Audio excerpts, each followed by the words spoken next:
Speaker in MLAs के, बागी MLAs के रेजिग्नेशन पर फैसला ना ले लें तब तक ये वोटिंग नहीं होनी चाहिए। लेकिन सुप्रीम कोर्ट ने फ्लोर टेस्ट या शक्ति परीक्षण पर रोक लगाने से इनकार कर दिया था। बृजमोहन जी, काउंटडाउन शुरू हो गया। बृजमोहन जी, मैं ये सवाल पूछ रहा हूं, क्या आप सहमत हैं सरकार जाने वाली है? देखिए, अभी ये मैं कह दूं सरकार जाने वाली है और सरकार रुकने वाली है, तो शायद ये स्टेज से बाहर है मामला। अभी सबसे पहले तो ये तय होना है कि आज माननीय उच्च न्यायालय इसमें फैसला क्या दे अपने अपने इंटरप्रिटेशन से। और ये बात भी सच है कि इस समय पूरा हिंदुस्तान, भारत का हर नागरिक, चूंकि महाराष्ट्र एक बहुत ही महत्वपूर्ण राज्य है देश का, तो सभी लोग इस मुद्दे पे सोच भी रहे हैं, देख भी रहे हैं, सुन भी रहे हैं। तो हमारी संवैधानिक संस्थाएं भी इस समय दांव पे हैं, उनकी प्रतिष्ठा भी दांव पे है और उनकी जो सार्वभौमिकता है वो भी प्रश्न चिन्ह लेके खड़ी हुई है लोगों के सामने। तो अब ये देखना बेहतर होगा कि इस समय माननीय उच्च न्यायालय क्या फैसला देता है।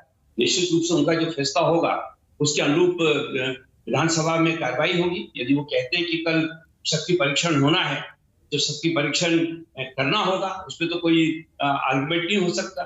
लेकिन ये बात सच है कि ये पूरे 7-8 रोज की इस प्रक्रिया ने पूरे देश में एक चर्चा का एक नया केंद्र खड़ा कर दिया है।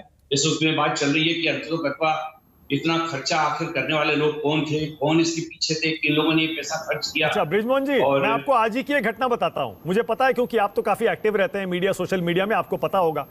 आपको पता है ना कि तेजस्वी यादव की पार्टी आरजेडी ने आज ही एआईएमआईएम के 4 विधायक तोड़ लिए। 5 थे बेचारे ओवैसी साहब के पास, 4 तोड़ लिए उसमें से। सर वो भी बिके होंगे। सब जगह एक ही रूल अप्लाई करना पड़ेगा ना फिर तो। ये नहीं हो सकता कि अगर कोई कांग्रेस में आए, एनसीपी में आए तो वो तो अपनी अंतरात्मा की आवाज सुनकर आया है, कोई बीजेपी में जाए तो वो बिकाऊ है।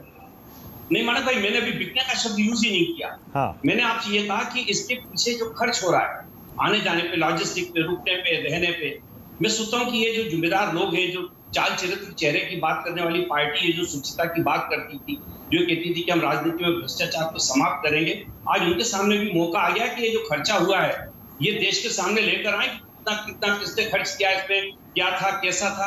क्योंकि सारा जो पेमेंट है, मैं मान के चलता हूँ कि 5 स्टार होटल्स में जो रुकते हैं लोग तो उनके बिल तो बनते ही हैं। नहीं बृजमोहन जी, देखिए मैं आपको अपना निजी तौर पर इस पर टेक बताता हूं। मैं तो इसको इस तरह से देखता हूं, सर क्या फर्क पड़ता है, और क्या फर्क इसलिए पड़ता है क्योंकि जब ये बागी एमएलए बीजेपी के साथ चले ही गए हैं ऑलमोस्ट, तो फिर अब बीजेपी खर्चा देगी उसका। अब कौन दे रहा है, इससे क्या फर्क पड़ता है? मानव भाई, मैं आपसे एक निवेदन कर रहा था कि बागी शब्द का आप उपयोग मत करिए। हाँ। 2-3 रोज से मेरे पास कभी भिंड से, कभी मुरैना से टेलीफोन आ रहे हैं, क्योंकि वहां पर डाकुओं को बागी बोला जाता है। हाँ। तो इतने इनोसेंट लोग हैं हमारे वहां के, वो पूछे साहब ये बागी बोल रहे हो तो क्या डाकू लोग हैं क्या?